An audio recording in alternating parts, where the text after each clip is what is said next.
O que a grande mídia não te conta, você vê aqui. Bem-vindo ao Fato e Opinião, o canal que escancara a verdade e expõe os bastidores do poder. Olá, meus amigos. Vamos falar um pouco hoje sobre a anistia do 8 de janeiro, tudo que está acontecendo no Brasil, sobre a tão falada e sonhada anistia, que é o que nós torcemos para que aconteça. Nós sabemos de vários exageros que tiveram no 8 de janeiro. Ontem saiu uma pesquisa ranking dos políticos falando sobre isso.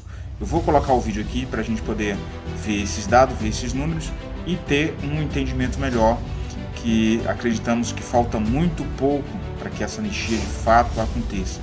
Nós torcemos muito para que isso aconteça, porque tem muitas pessoas que foram na verdade, que estão sendo abaladas com toda essa situação, os pais de famílias, filhos sem os seus pais.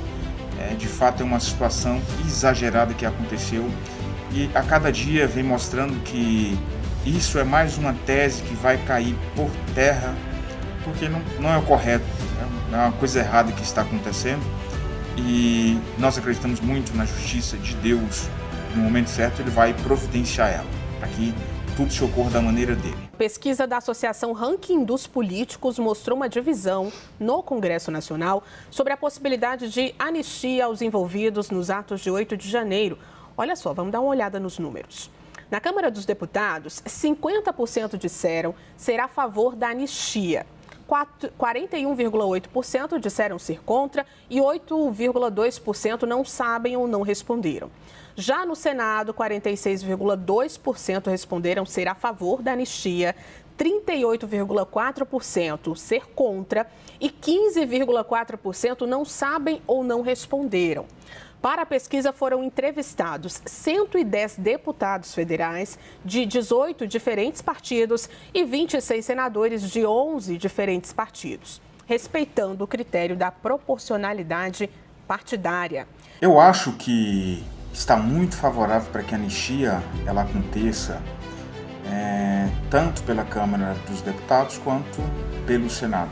Não há uma divisão, há de fato um interesse. A gente pode até falar, por que ter uma anistia sendo que os presos políticos não tem um julgamento aí, que vocês sabem, que geralmente anistia para quem cometeu crimes, mas por tudo que nós temos visto e acompanhado, não, né? Enfim, isso aí vocês sabem que tem alguém que manda aqui no Brasil. Então, esses 50 pontos percentuais pela Câmara e 46 pelo Senado é uma pontuação muito grande pela quantidade de senadores também e de deputados que foram aí entrevistados. Outra coisa que é interessante, que pode ainda aumentar essa força sobre a anistia, é uma convocação do presidente, não só do presidente Bolsonaro, outros deputados estaduais, federais, senadores, sobre uma convocação para dia 16 de março. Vou colocar o vídeo aqui para vocês analisarem também e acompanharem. Jair Bolsonaro convoca ato em Copacabana, no Rio de Janeiro, por anistia às vítimas de 8 de janeiro. O vídeo que circula nas redes sociais exibe o chamamento de aliados políticos do ex-presidente e da esposa Michele Bolsonaro em nome da liberdade. Vamos dar uma olhada. As centenas de presos e perseguidos políticos, mais do que nunca, precisam de todos nós. Vamos lutar pela liberdade deles. A nossa liberdade precisa ser conquistada por nós. A nossa pauta, a anistia. O que a gente precisa fazer é voltar a ocupar a Azul. Nós vamos lotar Copacabana, Todos nas ruas para resgatar o nosso país. anistia já!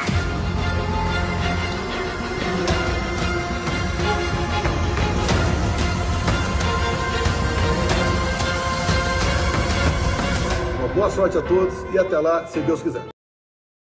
Bom, para analisar aqui todas as notícias políticas, claro, nós temos nosso time de especialistas, começando com o nosso querido economista Bruno Musa hoje conosco. Boa tarde, Musa, seja muito bem-vindo ao Jornal da Oeste. Boa tarde, Geise, prazer, boa semana para todos nós. Especialista em liberdade de expressão, André Marcília. Boa tarde, André, seja muito bem-vindo ao nosso Jornal da Oeste. Boa tarde, Gisele. Prazer estar aqui contigo, Musa, toda a audiência da Oeste.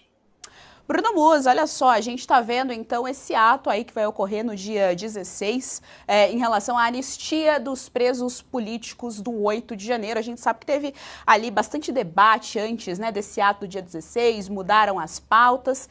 E aí queria saber de você quais são as expectativas, qual é a sua avaliação em relação a esse ato convocado pelo presidente Jair Messias Bolsonaro, pelo ex-presidente Jair Messias Bolsonaro. Bom, eu espero que seja o maior possível, né, Geise? Eu acho que a gente teria que ter uma pauta, como você muito bem falou, a gente vem mudando as pautas. Na verdade, o Brasil ele tem tantas pautas que cada vez mais nós ficamos perdidos em tantas urgências que nós temos.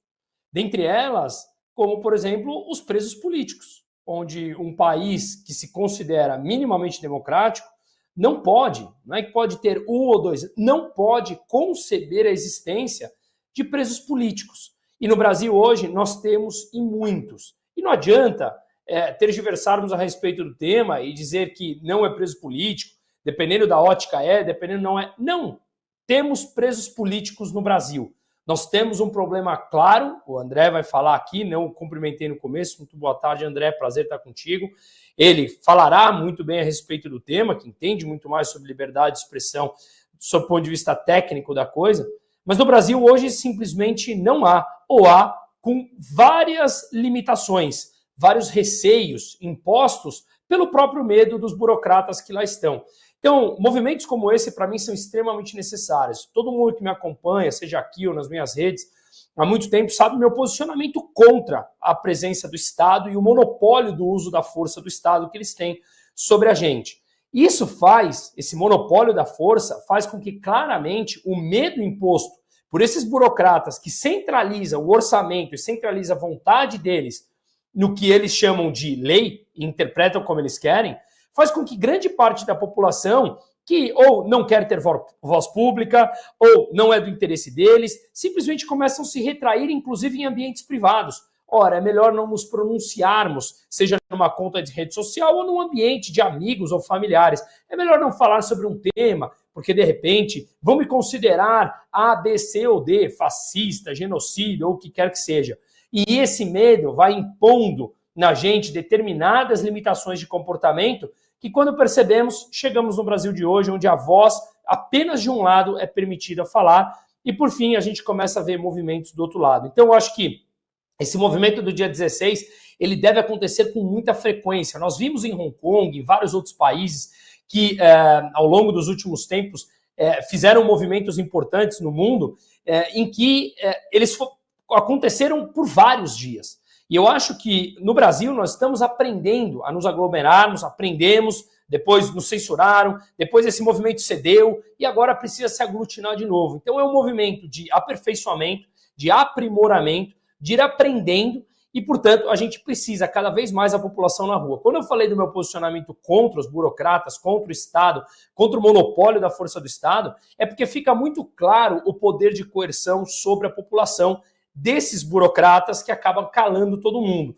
E assim, os atos vão sempre esvaziando, perdendo pautas, e não acredite que esses políticos e esses burocratas farão alguma coisa de livre e espontânea vontade que seja contra eles. Portanto, apenas as pessoas na rua clamando e pedindo mudança, só assim os políticos atenderão. Lembre-se que eles precisam dar o mínimo do que a população pede para se manter no poder, senão, claro, vira uma Venezuela de vez, onde não precisa atenderem absolutamente nada, mas não acredito que o Brasil chegue nesse ponto. Estive na Venezuela, já falei isso N vezes, eu não acho que o Brasil chegue nesse ponto, mas para isso a gente precisa estar nas ruas e realmente, se precisar, pararmos o país, porque no caminho que está, eles vão parando aos poucos e claramente fuga de investimentos, fuga de cérebros e aos poucos nós vemos uma economia que iria sangrando. Então eu acho que esses movimentos não devem parar, devem crescer cada vez mais. Não acho que de repente será nesse exclusivamente, mas a gente precisa retomar o movimento de ruas.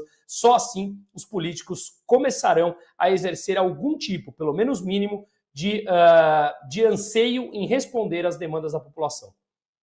Esse vídeo te trouxe informações importantes? Já sabe o que fazer. Curte o vídeo para ajudar a espalhar essa informação. Compartilhe com quem precisa saber da verdade. Inscreva-se no canal Fato e Opinião e ative o sininho para não perder nenhuma atualização.